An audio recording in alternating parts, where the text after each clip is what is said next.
la fin du parcours commun, Andruhet est en tête avec 1 minute 44 secondes d'avance sur Anderson.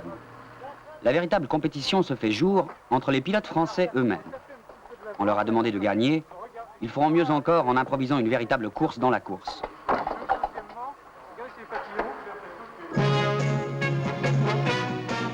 Le rallye de Monte-Carlo s'achève. Premier, Andruhet Biche. Deuxième, Anderson Todd. Troisième, Nicolas Vial. 6 Alpine Renault dans les 10 premières places.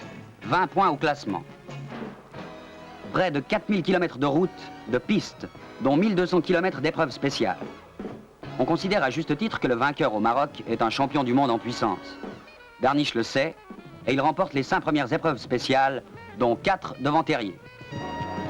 2 mois plus tôt, dans le rallye du Portugal, sur un parcours très ingrat, Alpine avait déjà confirmé son avance avec la victoire de Terrier. On savait que la berlinette avait du mordant.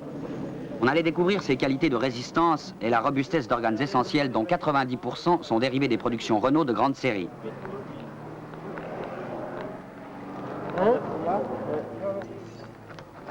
Regarde les triangles supérieurs.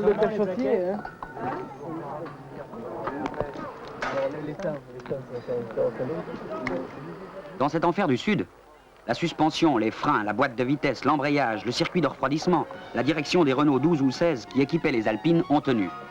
Et ce n'est pas le moindre aspect de cette éclatante victoire.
Alpine Renault terminera l'Alpenfahrt autrichien avec 112 points au classement.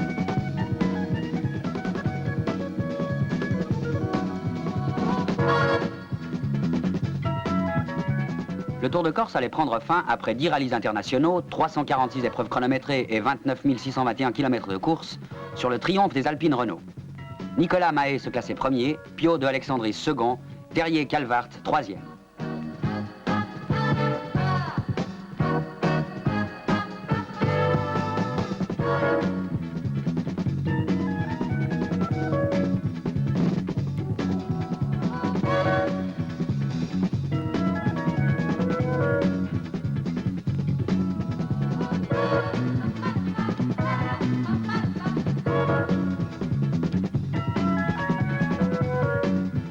Cinq voitures bleues dans les 6 premières places. Le championnat du monde des rallyes 1973 n'est déjà plus qu'un souvenir.